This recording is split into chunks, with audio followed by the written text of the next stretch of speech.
Philip, বিনয়বাবু, বন্দুক বাগিয়ে ধরে আর সবাইকে নিয়ে আপনারাও আসুন। বলেই সে দ্রুত পদে অগ্রসর হল। এইমাত্র যেখান থেকে সেই কিংভূত কিমাকার দানব মূর্তিটা অদৃশ্য হয়েছিল সেই দিকে বিমল একেবারে সেইখানে গিয়ে হাজির হলো। আমি লণ্ঠনটা উঁচু করে তুলে ধরতেই বিমল বলে উঠল, যা ভেবেছি তাই। দেখো কুমার, দেখো। নিচের দিকে তাকিয়ে দেখল গুহাগুলে টাটকা রক্তের ছড়াছড়ি। ফিলিপ বললেন, বেশ বোঝা যাচ্ছে সেই মূর্তিটা আহত হয়েই এখান থেকে পালিয়ে গেছে। হ্যাঁ, দেওয়াল আর মরাগুলোর মাঝখানে বেশ খানিকটা ফাঁক আছে। মূর্তিটা এইখান দিয়েই পালিয়ে গিয়েছে। দেখুন দেখুন, রক্তের দাগও একটানা গিয়েছে ওইদিকেই। আমাদেরও তাহলে আর বাজে ঘুরে মরতে হবে না। ওই পথই হচ্ছে আমাদের গন্তব্য পথ। রক্তরেখা ধরে বিমল আবার অগ্রসর হল। তার সাথে সাথে তার তীক্ষ্ণ দৃষ্টি জাগ্রত ও হাতের বন্দুক উদ্যত হয়েই রইল। বাম হাতে লণ্ঠন ধরে আমি ও রিভলভারটা নিলুম ডান হাতে।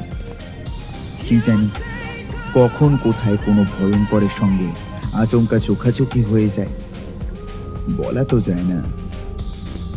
মিনিট 10 এইভাবে এগিয়ে গিয়ে দেখি মরার সারি শেষ হয়ে গিয়েছে এবং গুহার দেওয়ালটাও মোড় ফিরে গেছে ডান দিকে।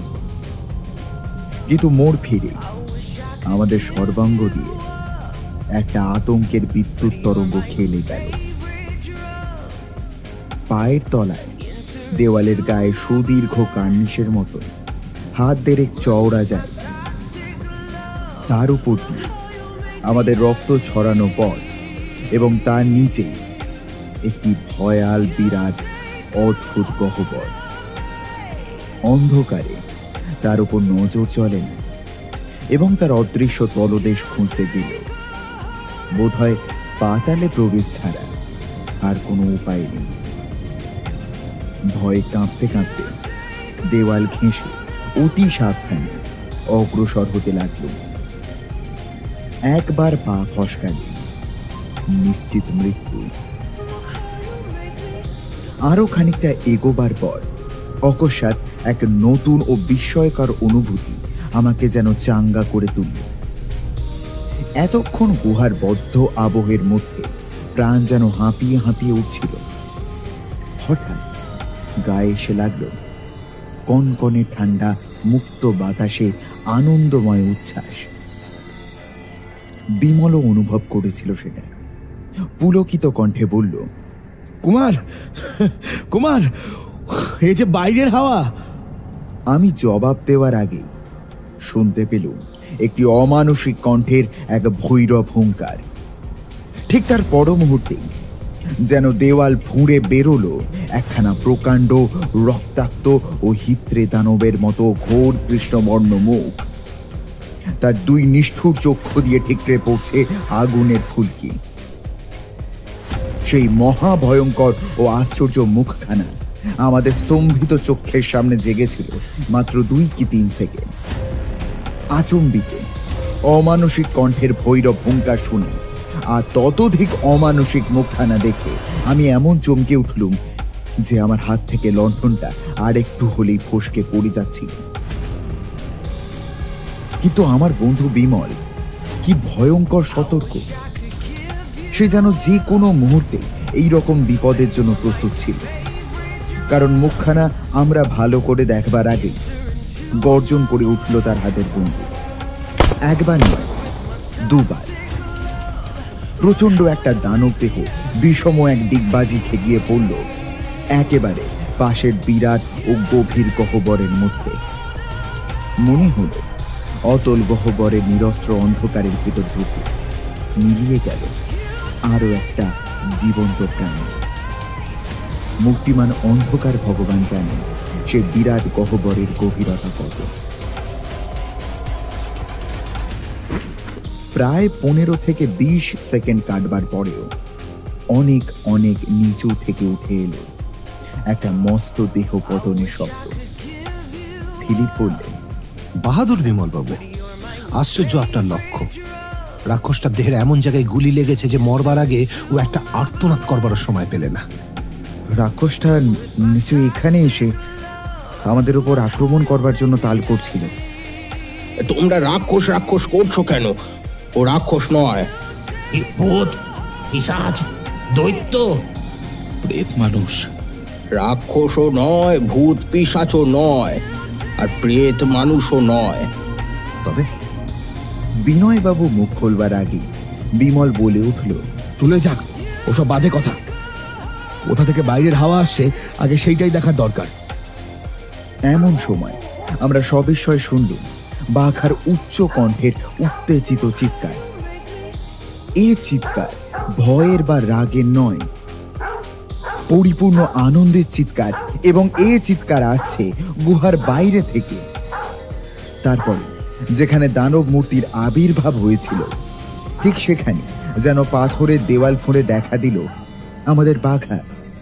আমাদের দিকে চেয়ে সে 2-3 বার ঘেউ ঘেউ করে ডাকল, এবং তারপরে প্রবলভাবে লাঙুল দোলাতে দোলাতে এক লাফে অদৃশ্য হয়ে গেল। এবং তারপর তার ঘেউ ঘেউ রব আসতে লাগলো বাইরে থেকে। সে যেন জানাতে চায়, কর্তা, আমি বাইরে বেরোবার পথ খুঁজে পেয়েছি, তোমরা শিগগিরই আমার সঙ্গে সঙ্গে চলে এসো। যদি আবারও কোনো দানব শত্রু আমাদের অপেক্ষায় দেওয়ালের আড়ালে লুকিয়ে থাকে, সেই ভয় এতক্ষণ আমরা ইতস্তত করছিল। কিন্তু বাঘার ব্যবহার দেখে আমাদের আর কোনো ভাবনাই রইল না। আবার এগিয়ে চললুম সামনের দিকে।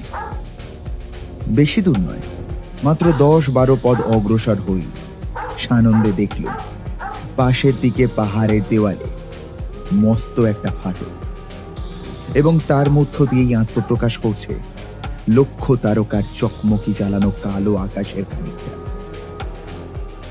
সেই ফাটল দিয়ে গুহার ভিতরে হু হু করে প্রবেশ করছে শীতল বাতাসের উচ্ছ্বাস। ইকটিনাইক বলল, এই ফাটলের কথা তো আমরা কেউই জানতাম না। সেই দিন এখানে ভূমিকম্প হয়ে গিয়েছে, মনে হচ্ছে এটা তারই কীর্তি। ফাটলের জন্ম বিবরণ নিয়ে আমরা কেউ আর মাথা ঘামাইনি। ফাটলটা যে এখন এখানে আছে আমাদের পক্ষে তাই যথেষ্ট। সকলে একে একে সেই বিচিত্র সমাধি গুহা বিপুল গর্ভ থেকে বেরিয়ে এসে দাঁড়ালো মুক্ত বাতাসের এলাকায়। সঙ্গে সঙ্গে আমাদের সাদর সম্ভাষণ করার জন্য যেন চারিদিক থেকে ছুটে এলো অরণ্যের মর্মর কলরব। একটা ঝর্ণার ঝরঝর টান শুনতে পেল, কিন্তু দৃষ্টি গোচর হলো না কিছু। সব দিকে ঘুটঘুট করছে দারুণ অন্ধকার। ইকটিনাইক বলল, আমরা কোথায় এসেছি সেটা আন্দাজ করতে পারছি। বিদেশি পাহাড়ের গা এখান থেকে সমান ঢালু হয়ে নিচের দিকে নেমে গিয়েছে। অন্ধকারে আর পথ চলা নয়, এখানে বসেই রাতটা কাটিয়ে দিতে হবে।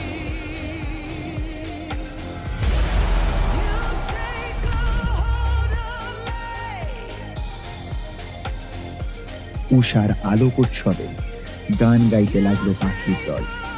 পুলক রোমাঞ্চ জাগিয়ে বনে বনে দুলতে লাগলো সরস শ্যামলতা, এবং আকাশ তার কালো শাড়ি বদলে পড়ল আবার উজ্জ্বল নীলাম্বরীখানা। আর আমাদের পায়ের তলায় এই কি অভাবিত অদ্ভুত দৃশ্য! আমরা সবাই তাকিয়ে রইলুম অভিভূতের মতো। কেমন করে সে দৃশ্য বর্ণনা করব বুঝতে পারলাম না। সার্কাসের গ্যালারি যেমন মণ্ডলাকারে চারিদিক ঘুরে নেমে আসে, এখানেও তেমনি মাইল 3-4 জায়গা জুড়ে চতুর্দিক থেকে পর্বতের প্রাচীর ক্রমশ ঢালু হয়ে নেমে গিয়েছে একটি চক্রাকার সমতল জমির দিকে। সেই গোল জমির আয়তন 1.5 কি 2 মাইলের মধ্যেই, এবং সেখানে রয়েছে ছবির মতো চমৎকার শহর, উচ্চ মন্দির ও প্রাসাদ, সিংহদ্বার, ছোট বড় মাঝারি সারি সারি বাড়ি ও রাজপথ, এবং এখানে ওখানে সরোবর ও ফুলে ফুলে রঙিন উদ্যান। এসব কিছুই আমাদের নজর এড়ালো না। ইকটিনাই হঠাৎ ভাবাভিভূত কণ্ঠে বলে উঠল, বিদেশি, পৃথিবীর বুকের ভেতর লুকিয়ে রাখা ওই আমাদের আদরের সূর্যনগরী। পর্বত শৃঙ্গের ওপরে দেখো, ওই যে গিরিশঙ্কর, ওরই মধ্যে দিয়ে সূর্যনগরে যাতায়াত করবার জন্য রয়েছে একটি মাত্র পথ। আর ওরই মধ্যে দিয়ে প্রভাতের প্রথম সূর্যের সোনালি কিরণ এসে সূর্যনগরের সোনার দেউলের সোনার গম্বুজে জেলে দেয় বিদ্যুৎ আগুনের পতাকা। তারপর দুপুরে সূর্য যখন পূর্ণ মহিমায় জাগেন মাঝ গগনে, তখন চারিদিকের এই ঢালু পাহাড়ের গা বয়ে নগরের ওপর গড়িয়ে পড়তে থাকে আলোক দেবতার আশীর্বাদের মতো প্রখর রুদ্রের প্রবল বন্যা। সঙ্গে সঙ্গে মন্দিরে মন্দিরে জেগে ওঠে সোনার ঘণ্টার স্রোতে স্রোতে দামামার পর দামামা, আর পুরোহিতের গম্ভীর কণ্ঠের স্তোত্রগান। সেই সময় সূর্যনগরীর সমস্ত প্রধান মন্দিরের প্রাঙ্গণে একত্রে সবাই নতজানু হয়ে আকাশের দিকে মুখ তুলে প্রার্থনা করে, হে দিবাকর, হে সৃষ্টির প্রথম অগ্নিপুঞ্জ, হে চিরজাগ্রত জ্যোতির্ময় মহাদেবতা, আমাদের অন্ধকার বর্তমানকে তুমি আবার আলোকিত করো। ফিরিয়ে আনো, ফিরিয়ে আনো, ফিরিয়ে আনো আমাদের অতুলনীয় অতীতের বিপুল গরিমা। হায় বিদেশি, এ উপাসনায় যোগ দেবার সৌভাগ্য আমার আর হবে না। কেন একটি নাইক, তোমার এতটা হতাশ হবার তো কোনো কারণই নেই। গলদস্রু লোচনে দুঃখের হাসি এসে একটি নাইক বলল, বিদেশি, তুমি কি বুঝতে পারছো না? সূর্যনগর আর আমার মতো বিশ্বাসঘাতককে আশ্রয় দেবে। এখান থেকে আমাকে নির্বাসিতের জীবনযাপন করতে হবে। সান্ত্বনা দেবার ভাষা খুঁজে না পেয়ে আমরা সবাই স্তব্ধ হয়ে রইল। একটি চোখের জল মুছতে মুছতে বলল, কিন্তু তোমাদের কাছে আমি যে প্রতিজ্ঞা করেছি তা আমি পালন করবই। চল, তোমাদের সূর্যনগরে নিয়ে যাই। কিন্তু সেটা কি নিরাপদ হবে? হ্যাঁ, আপাতত আর বিশেষ ভয়ের কারণ নেই, কারণ শহরে লোক থাকে মোটে 3000। তার মধ্যে যারা যোদ্ধা আর সক্ষম তারা সবাই গিয়েছে তোমাদের খোঁজে। যারা এখনো বসে আছে সমাধি গুহার পথ আগলে, তারা গুহা থেকে বেরোনোর নতুন পথের খবর জানে না। শহরের ভেতরে রয়েছে খালি বৃদ্ধ, শিশু, বালক আর নারীর দল। তা নিয়ে কেউ সূর্যনগরে ঢুকতে পারে না। তোমাদের ওই অটোমেটিক বন্দুক আর রিভলভার দেখলে প্রহরীরা নিশ্চয়ই বাধা দিতে সাহস করবে না। এসো, আর দেরি করো না। পাহাড়ের আনাচে কানাচে গুপ্তচর আছে, যোদ্ধারা খবর পেলে আর রক্ষে নেই। সকলের সঙ্গে নিচের দিকে নামতে নামতে ফিলিপ বললেন, যোদ্ধারাও কি বন্দুক নিয়ে নগরের ভিতরে ঢুকতে পারে না? না, শহরের বাইরে আছে অস্ত্রশালা, সমস্ত আগ্নেয়াস্ত্র সেইখানে রাখা হয়। আর এই শহরের ভেতরে যোদ্ধাদের হাতে থাকে কেবল বর্ষা, কুঠার, তরবারি, ধনুর্বাণ। সংখ্যায় তারা 1500-এর কাছাকাছি। সুতরাং তারা যদি দল বেঁধে আক্রমণ করে, তোমাদের এই 4-5টা বন্দুক তাদের ঠেকাতে পারবে না। আসার কথা এই যে সেই যোদ্ধার দল এখন আর ভেতরে নেই। প্রায় 2000 ফুট নিচে রয়েছে সূর্যনগর।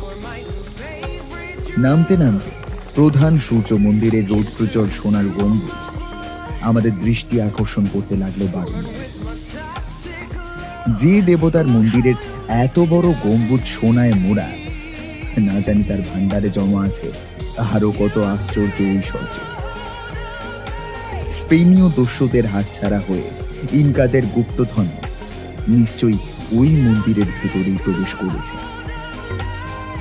এরকমই সব কথা ভাবতে ভাবতে আমরা যখন পাহাড়ের প্রায় পাদদেশে গিয়ে পড়েছি, হঠাৎ তীব্র এক তুর্য ধ্বনিতে চারিদিক যেন বিদীর্ণ হয়ে গেল। সচমকে অত্যন্ত বিবর্ণ মুখে একটি নাইক বলল, সর্বনাশ! কি একটি নাইক? তুর্যধ্বনি করে যোদ্ধাদের কাছে খবর পাঠানো হলো যে শত্রু এসছে দ্বারে। আবার তুর্যধ্বনি হলো, আরো একবার। তারপর দূরে জাগলো ঠিক কালকের মতো সেই দামামা তুলি, শত শত দামামা। একই স্বরে একই কথা বলছে তারা, মারো মারো শত্রু মারো। ফিলিপ বললেন, একটি নাইক, এখন আমরা কি করব? একটা উপায় আছে, ওপরে উঠে আবার সেই গুহার ভেতরে গিয়ে ঢোকা। কিন্তু তার আগেই হয়তো যোদ্ধারা আমাদের দেখে ফেলবে। এখানে তারাও বন্দুক ব্যবহার করবে, আমরা আর তাদের বাধা দিতে পারবো না। ইকটিনাইক স্তব্ধ হয়ে কি যেন ভাবতে লাগলো। ইতিমধ্যে আমরা বেশ বুঝতে পারলাম যে দামামাগুলোর ঐক্যতান খুব তাড়াতাড়ি আমাদের দিকে এগিয়ে আসছে। বলতে বাধা নেই, প্রাণের আশা আমি একরকম ছেড়েই দিল। ইকটিনাইক হঠাৎ করে উঠে পড়ল। বিদেশি, চলো চলো, শহরের দিকে চলো, শহরের দিকে। হ্যাঁ, শহরের ভিতরে ওরা বন্দুকের ব্যবহার করতে পারবে না, আর সেটা তবু মন্দের ভালো। কিন্তু তারপরের কথা পরে ভাবলেই চলবে, এখানে দাঁড়িয়ে ভাববার সময় নেই।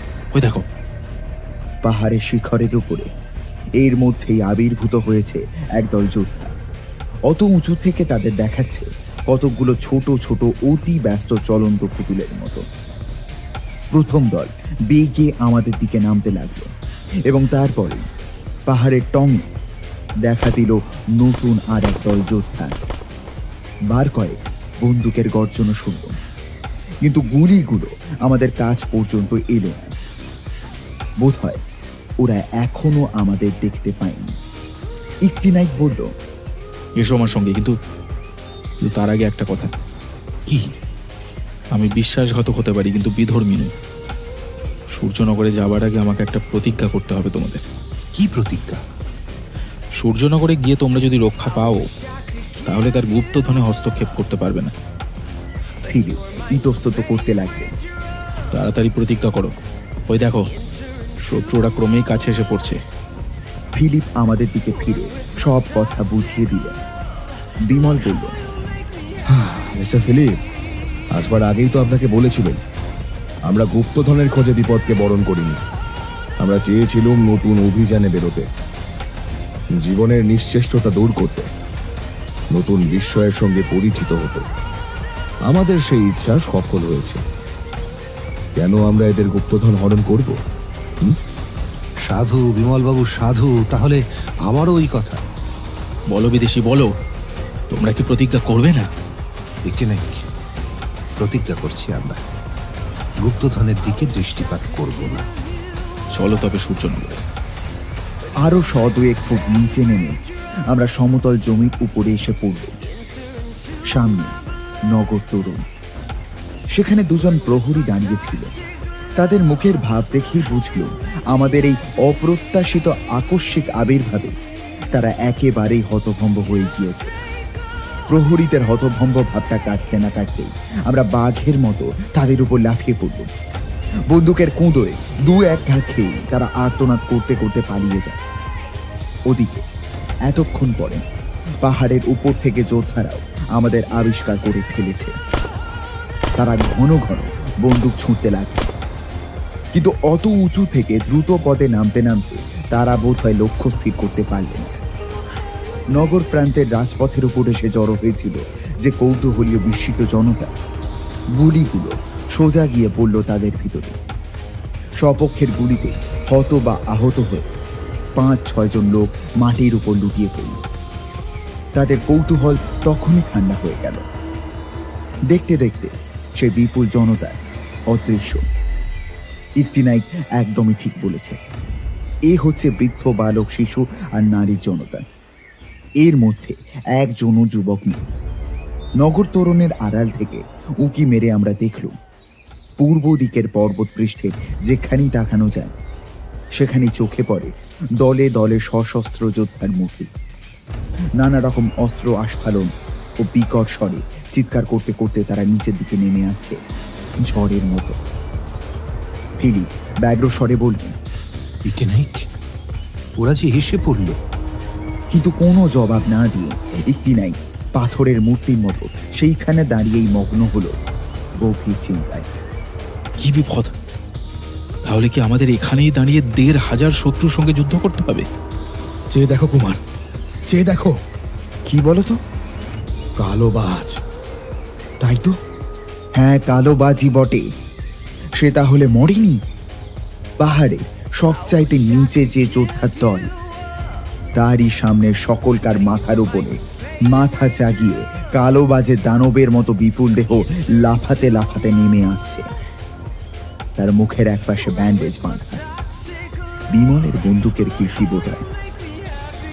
তারপর একটি নায়কের ধ্যান ভঙ্গ হয়। অত্যন্ত কাতর আর শ্রান্ত স্বরে সে বলল, বিদেশি নরপিশাচ কালো বাজ এখনো যখন বেঁচে আছে, তখন আমাদের বাধ্য হয়েই বোধহয় চরম উপায় অবলম্বন করতে হবে। চরম উপায়? চরম উপায়। ওই দেখো সামনেই দেখো পবিত্র সূর্য মন্দির। একমাত্র বাঁচবার উপায় আছে ওর মধ্যেই।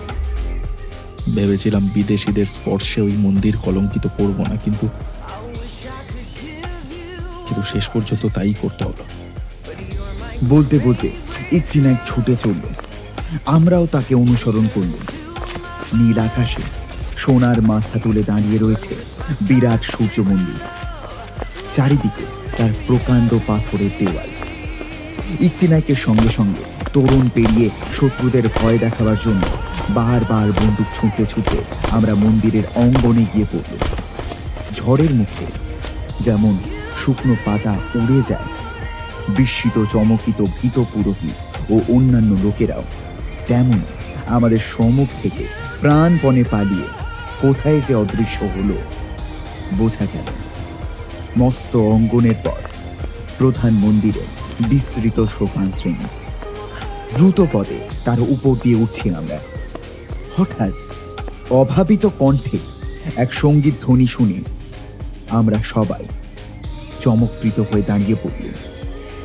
উচ্চ স্বরে গান হচ্ছে, জয়যাত্রার রথ ছুটেছে দূর অজানার মন্তরে, যা তুই ভীতু আতুর মুখে করিস নেহা হস্তরে। রথ ছুটেছে উল্কা বেগে, স্থবির জীবন উঠছে জেগে, কাল বৈশাখীর তুফানে মোর চিত্ত জেতাই সম্ভরে। মৃণু, মৃণু, আমার মৃণু। গান থামল না। গান চলতে লাগলো। মৃণু, মৃণু, আমার মৃণু। মৃণু মৃণু বলে পাগলের মতো চিৎকার করতে করতে বিনয়বাবু সিঁড়ি বেয়ে উপরে উঠতে লাগলেন। ঠিক সেই সময় পিছনে জাগলো ভীষণ কোলাহল।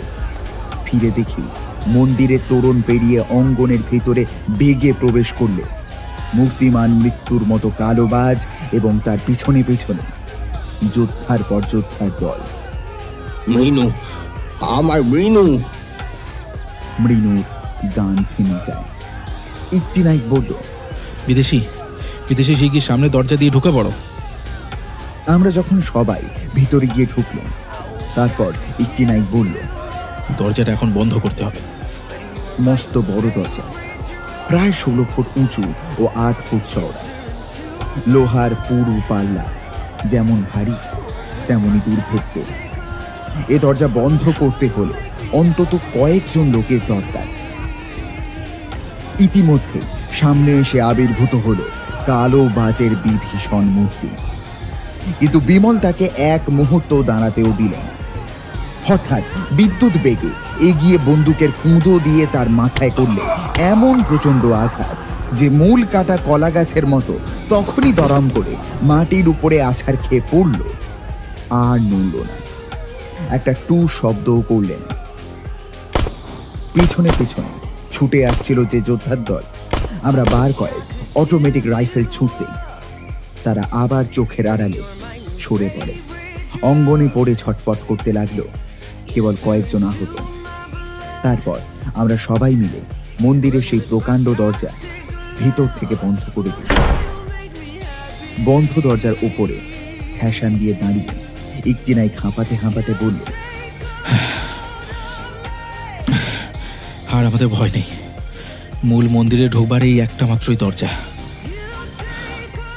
আমরা যেখানে দাঁড়িয়ে আছি সেটা একটা প্রকাণ্ড ছাদ ঢাকা সুদীর্ঘ পথের মতো। চারিদিকে তার উঁচু পাথরের দেওয়াল, সর্বত্রই আলো আঁধারির খেলা। বিনয়বাবু আবার চিৎকার করলেন, মৃণু, মৃণু, তুমি কোথায় আছো? সাড়া দাও। পথের অপর প্রান্ত দিয়ে ভেতরে প্রবেশ করল মৃণু। মুখে তার মধুর হাসি, পরনে তার রেড ইন্ডিয়ান নারীদের মতন বর্ণোজ্জ্বল পোশাক, গলায় হাতে জ্বলছে বহু মূল্য রত্নালঙ্কার। বিনয়বাবু ছুটে গিয়ে মেয়েকে বুকের ভেতরে টেনে নেন, তারপর কেঁদে ফেলে আনন্দের আবেগে। মৃণু আদর করে বাপের চোখের জল মুছে দিতে দিতে বলল, ও বাবা, তুমি কাঁদছো কেন? আমি তো কোনো বিপদেই পড়িনি গো। এরা আমাকে খুব সুখেই রেখেছিল। এই অ্যাডভেঞ্চার কিন্তু আমার ভারী ভালো লেগেছে। বিনয়বাবু তার মাথায় হাত বুলিয়ে দিতে দিতে বললেন, তুই জানিস মা, কত বড় দুর্ভাগ্য ঝুলছিল তোর মাথার ওপরে। দুর্ভাগ্য? কি দুর্ভাগ্য? এরা এখানকার ইনকার সঙ্গে জোর করে তোর বিয়ে দিত। তাই নাকি বাবা? তাই? আমি হতো ইনকার ইনকি? আমাকে ছেড়ে দাও বাবা, আমি একবার প্রাণ ভরে হেসে নি, হাসতে হাসতে মাটির ওপরে গড়িয়ে পড়ি। এমন সময় বাহির থেকে মন্দিরের লোহার দরজার উপর তুমতুম করে আঘাতের শব্দ শোনা যায়। ইকতিনাইক বললে, ওরা যতই ধাক্কা মারুক আর যতই চেষ্টা করুক, এই দরজা খুলবে না। এ হচ্ছে পাথরের মতো অটল। সবই তো বুঝলাম, কিন্তু আমরা তো চিরদিন এই মন্দিরের ভিতরে বন্দী হয়ে থাকতে পারবো না। বিদেশি, বন্দি হব বলে তো এই মন্দিরের ভেতর আসিনি। তো তোমার কথার মানে কি একটিনাইক? মন্দির থেকে বেরোবার জন্য একটা সুড়ঙ্গ পথ আছে। সুড়ঙ্গ পথ? সেই পথের সন্ধান জানে কেবল পুরোহিতরা। এতক্ষণ তোমাকে বলিনি, আমিও এই মন্দিরের এক পুরোহিতের ছেলে। যদি কখনো অর্থলোভী শ্বেতাঙ্গরা সন্ধান পেয়ে এই মন্দির আক্রমণ করে, তাহলে গুপ্তধন নিয়ে পালাবার জন্য এই সুড়ঙ্গ তৈরি হয়েছে। তুমি এই সুড়ঙ্গের সন্ধান জানো? জানি। মাটির ভিতর দিয়ে এই সুড়ঙ্গ 1 মাইল গিয়ে একটা পাহাড়ের গুহার সামনে গিয়ে শেষ হয়েছে। তাহলে চলো একটিনাইক, এখানে দাঁড়িয়ে সময় নষ্ট করে লাভ নেই। কিন্তু বিদেশি, বলো, থামলে কেন? সুড়ঙ্গ থেকে বেরিয়ে যে পথ দিয়ে আমরা এসেছি সেই পথেই কিন্তু আমাদের আবার ফিরতে হবে। বেশ তো ভাই, ফিরবো। কিন্তু আমরা তো দলে হালকা। লাল মানুষদের ফাঁকি দিলেও প্রেত মানুষদের আবার ফাঁকি দিতে পারবো কি? তোমার ওই প্রেত মানুষদের আমরা ভয় করি না। তোমরা করো না, কিন্তু তোমাদের এগিয়ে দিয়ে তো আবার আমাকে এই পথেই একলা ফিরতে হবে। একটিনাইক, অবদের মতন কথা বলো না। বুঝে দেখো, এদেশে আর তোমার ফেরবার উপায় নেই। তবে আমি কি করব? তুমিও আমাদের সঙ্গে চলো। আমরা চিরদিন তোমাকে বন্ধুর মতন দেখব। নতুন দেশে গিয়ে তুমিও নতুনভাবে জীবন আরম্ভ করবে। ইকতিনাইক মাথা হেঁট করে স্তব্ধ হয়ে ভাবতে লাগলো। ফিলিপ সাহেব তখন আমাদের দিকে ফিরে সব কথা বুঝিয়ে দিলেন। সব শুনে বিনয়বাবু বললেন, মিস্টার ফিলিপ, ইকতিনাইকে প্রেত মানুষ নিয়ে মাথা ঘামাতে বারণ করে দিন। ওকে বলুন, প্রেত মানুষেরা প্রেতও নয়, মানুষও নয়। কি আশ্চর্য! তবে তারা কি? বন মানুষ। বন মানুষ বলতে আমরা যা বুঝি কেবল ওরাং ওটাং কি গরিলা। কিন্তু ওরাংয়ের স্বদেশ মালদ্বীপে আর গরিলার স্বদেশ হচ্ছে আফ্রিকায়। দক্ষিণ আমেরিকায় গরিলা কিংবা ওরাংয়ের জন্ম অসম্ভব। ঠিক, কিন্তু এখানে অন্য জাতের এক বৃহৎ বন মানুষের সন্ধান পাওয়া গেছে। এখনো তাদের নামকরণ হয়নি, তবে তারা গরিলাও নয়, ওরাংও নয়। আপনার কাছে কি কোনো প্রমাণ আছে? আছে বই কি। হ্যামারটন সাহেবের ওয়ান্ডার্স অফ এনিমেল লাইফ নামে বইয়ের 4র্থ খণ্ডে 1503 নম্বর পৃষ্ঠায় এই জাতের বন মানুষের ছবি আমি তোমায় দেখাতে পারি। কিছুদিন আগে একদল জীবতত্ত্ববিদ দক্ষিণ আমেরিকার জঙ্গলে অভিযানে বেরিয়ে তারা নদীর ধারে এই জাতের 2টি বন মানুষের দ্বারা আক্রান্ত হন। তাদের একটিকে তারা গুলি করে মারতে পেরেছিলেন। লাল মানুষরা নিশ্চয়ই তাদের প্রেত মানুষ বলে ভ্রম করে। যাক, প্রেত মানুষের দুঃস্বপ্ন তাহলে ছুটে গেল। এখন তবে উদ্ধার লাভের চেষ্টা দেখা যাক। সে কি? ও বিমলদা, তোমরা ইনকাদের গুপ্তধন দেখবে না? চলো, আমি তোমাদের সেখানে নিয়ে যাচ্ছি। সে ঘর আমি স্বচক্ষে দেখেছি। একদিকে তার কড়িকাঠ সমান উঁচু সোনার তালের স্তূপ, আর একদিকে 4টে মস্ত মস্ত সিন্দুক ভরা হিরে, পান্না, চুনি, মুক্ত। আলিবাবার রত্নগুহাও তার কাছে হার মানবে। নাম নিন, আমরা ইকতিনাইকের কাছে প্রতিজ্ঞা করেছি ইনকাদের গুপ্তধনের দিকে দৃষ্টিপাত করব না। কিছার সোনার উপর, কিছার মণিমুক্ত, আজ তুমি বিপুল বিশ্বে বেরিয়ে যে অভিজ্ঞতা সঞ্চয় করলে, এর সঙ্গে কি সোনাদানা মণিমুক্তর কোনো তুলনা হয়? একটি নায়ক, আমরা প্রস্তুত, এখন পথ দেখাও। একটি না একটা দীর্ঘশ্বাস ফেলে উঠে দাঁড়িয়ে বলল, চলুন তবে। আমরা সবাই একদিকে অগ্রসর হল। মৃণু গান ধরল, ইনকা যদি করতো আমায় ইনকিরে, চোখে তবে জ্বলতো আমার অগ্নিরাগের ফিনকিরে।